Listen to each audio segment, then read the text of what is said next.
I love painting in black and white. Simple, monochromatic images are incredibly evocative. The loss of colour means you have to utilise new tools to tell your artistic story for you.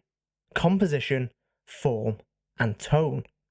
Black and white pieces allow you to communicate mood and atmosphere in a completely different way to what we see in real life. In this video, I'm going to show you how you can use black and white to create realistic, detailed fur, and discuss some of the challenges faced when converting these techniques to a finished painting.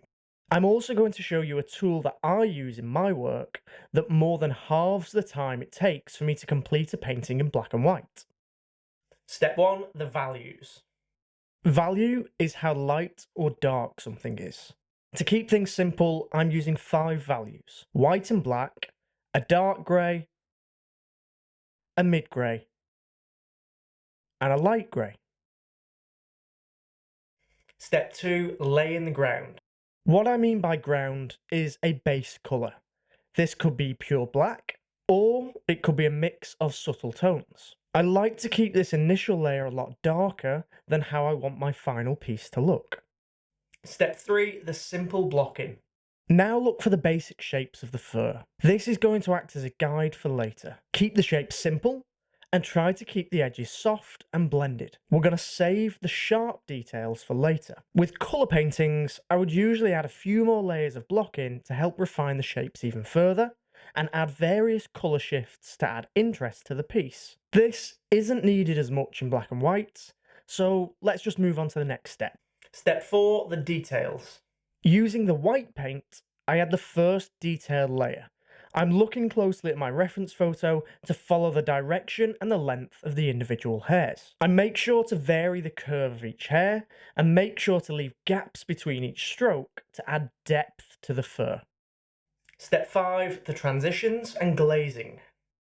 At this stage, it can look a little bit flat. There aren't enough transitions between values in the detailed fur, so I can use thin washes of paint to glaze back some of the white with varying values of grey. If you're not sure about glazing, then I've got a video tutorial that I'll post a link to in the description below. These layers of thin washes help to add realism, soften some of those sharp edges, and give form to the fur. Then it's just a case of adding a final few white highlights and some darker hairs to finish it off.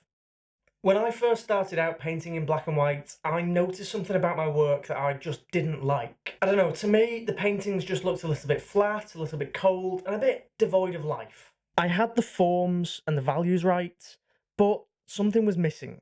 Through lots of trial and error, I managed to actually fix this. So now I'm going to show you my best tip for adding warmth and life to black and white work.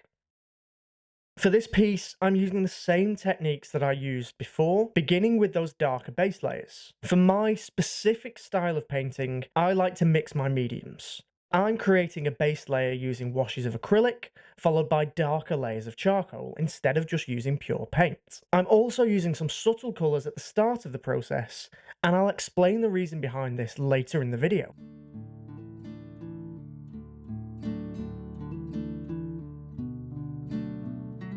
Because I've used charcoal, I can then use a putty eraser to start to block in some of the basic shapes of the piece. This is exactly the same as in step 3, I'm just using a different medium for my blocking. You can do exactly the same with paint as you saw earlier in the video.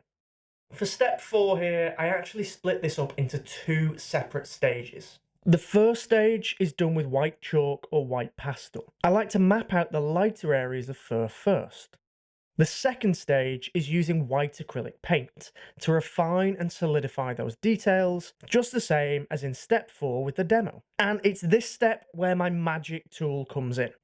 This is the tool that I cannot live without with my wildlife paintings in black and white. This is just a basic watercolour brush pen that I've just filled with some acrylic ink and some water. I use about 50% acrylic ink and 50% water. This is the black acrylic ink because Amber's stolen my white one, but you get the picture. So I filled it with some white acrylic paint, and I use that coupled with some white normal acrylic paint to create the fine detailed hair. It's great because it allows me to create a nice consistency of paint, perfect for glazing these thin details without having to continuously reach into my water pot. And it just speeds up the process so much.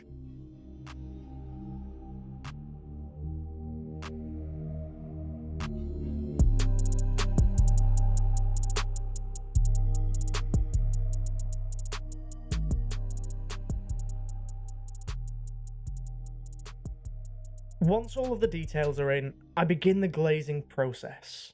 But before I start refining the form and those shadows, I want to give the painting some life. Black and white straight from the tube can give a very cold and almost blue look to the piece, which doesn't really suit my style at all. Sometimes it can look like the subject is a little bit cut out and stuck on top of the surrounding area. This was a thing that I was talking about earlier that I really hate about using black and white. But there is a simple fix. I can warm up that monochromatic painting using very thin glazes of raw umber, followed by another thin glaze of oxide yellow. This needs to be done with a very thin consistency of paint. I almost have to scrub it over the surface of the painting to make sure it sticks. I need to make it clear that I'm not trying to add that brown or yellow colour to the painting.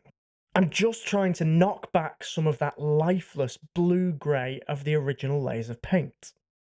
Then, just like with that simple demo, I begin adding shadows and refining the piece with a few darker strands and some pure white highlights.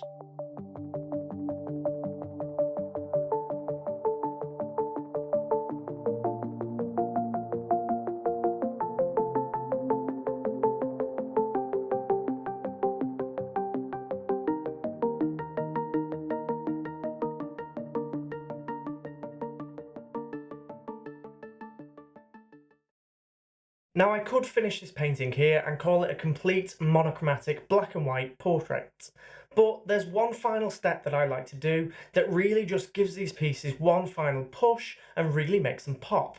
Black and white paintings are fantastic for all of the reasons that I mentioned at the start of the video, but there's one final step that can push it. And that is adding a splash of contrasting saturated colour amidst that monochromatic foundation. And it really does make the piece pop.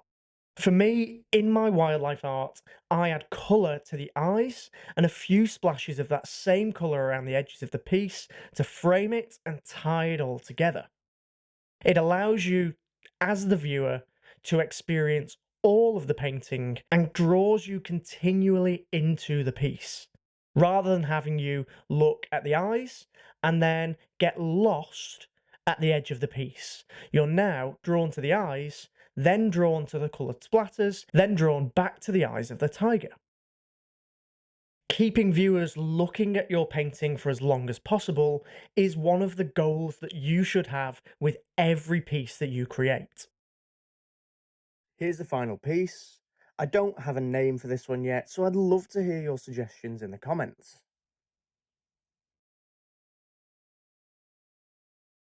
I also have a video of the full process of this piece in real time on my Patreon channel, so if you'd like to learn more about the techniques I used in this painting, go and check it out. I realise that we don't always want to paint in black and white, but you can use the same techniques that I've mentioned here for painting in colour. If you'd like to learn how to paint in colour and add colour to your pieces, then check out this video here. As always, thank you so much for watching, and I'll see you next time.